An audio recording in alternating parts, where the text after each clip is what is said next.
E você acha que o que mudou...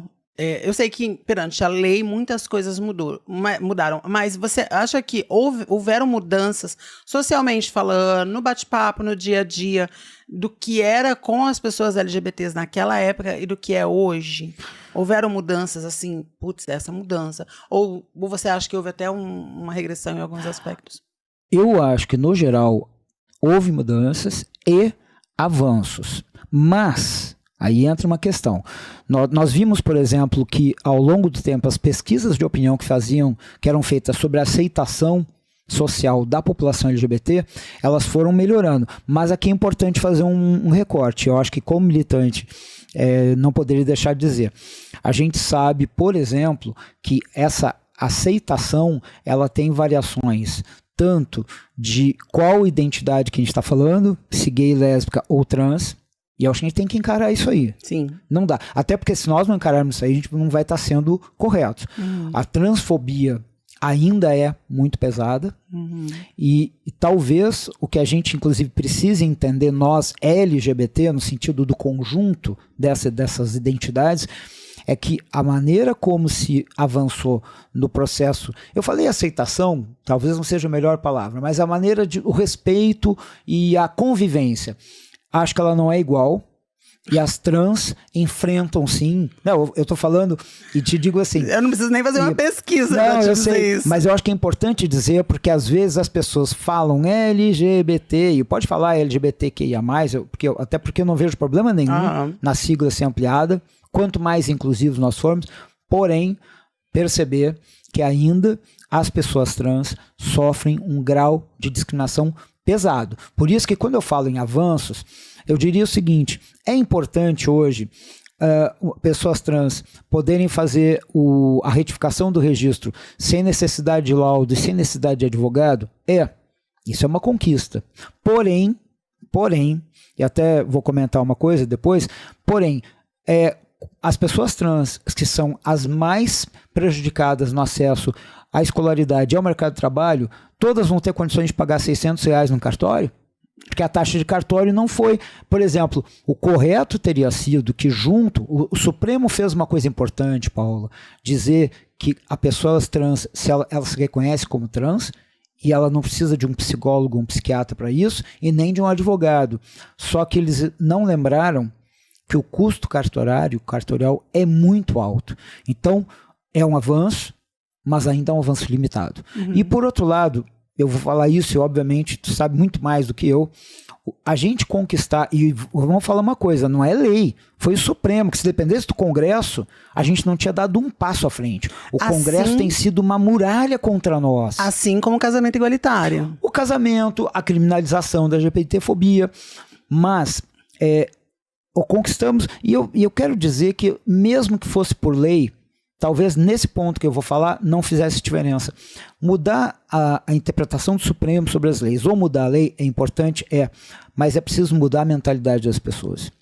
É preciso, e isso não é um processo, não é um estalar de dedos. Amor, eu acho que não é um estalar de vida. Eu acredito que isso possa acontecer, mas tem uma questão... Que fofo! Não, mas não é num processo... Eu digo assim, eu vou ver pouco disso. Eu tenho uma amiga minha, Maria, só pra dar uma adendo no que você tá falando, uma amiga minha que chama Mariana, a Mari, adoro Mari Púrpura, um beijo. Ela falou 2 estudos de estatística. Um é que a Terra, ela ainda dura mais 150 mil anos. A Terra, o que a gente vive hoje, né? A gente vai conseguir usufruir de água, dos benefícios da Terra, ainda mais 150 mil anos, vai morrendo um pessoalzinho e tal. E os direitos da mulher, que tem uma luta paralela, mas até mais antiga que a nossa, da mulher, a mulher só vai ser igual no mundo, eu digo mundo, não é Brasil, Estados Unidos, é mundo, no mundo todo, daqui 200 mil. Quer dizer, a Terra vai terminar primeiro. Você tem noção disso? Eu tenho um ponto de vista a respeito disso, que é, assim, as lutas, elas têm, e por isso que eu acho que é tão importante a gente comemorar, sim, as conquistas legislativas, no nosso caso não, mas judiciais. No caso das mulheres, algumas legislativas e algumas judiciais. Mas é preciso entender que há algumas questões que têm que mudar na base da sociedade. E foi que legal que tu mencionasse, eu não conheço a Mari, mas saudações a Mari.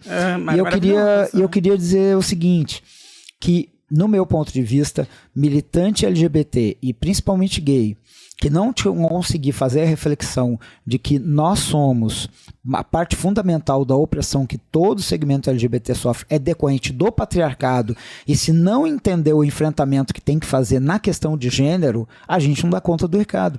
O patriarcado construiu as questões da cisnormatividade, da heteronormatividade, da desigualdade e da superioridade do gênero masculino. Se a gente não der conta de mudar isso aí, pode fazer 1000 leis. Agora, para mudar, tem uma série de enfrentamentos que a gente tem que fazer. Não são fáceis, Paula, mas hoje, por exemplo, tu deve conhecer, eu conheço vários professores e professores em escolas municipais, estaduais, que estão tentando fazer um trabalho para, não é, por favor, gente, não é ensinar ninguém a ser gay. Mas tem gente idiota que fala isso. Ai, meu mas Deus. É trabalhar com cultura de respeito. Claro, cultura de respeito. O que isso pode fazer? Vai mudar a gente da minha idade, que estou quase chegando aos 60? Não. Isso eu queria dizer que da minha geração, por exemplo, quem não mudou até agora, vamos acreditar em Deus. Tá? Não adianta nem usar o Dr. Drauzio Varela como parâmetro. Não, o problema é que, assim, pode ter... tem alguns... O problema é que o machismo... O machismo, como essa carga do patriarcado, ele é tão pesado que para alguns homens... Né? E aí os gays, eles entram nisso porque eles não deixam de ser homens. O poder masculino, ele é essencial para a sua sobrevivência.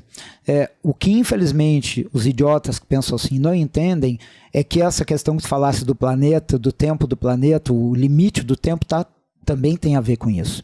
O patriarcado também produz destruição, produz morte.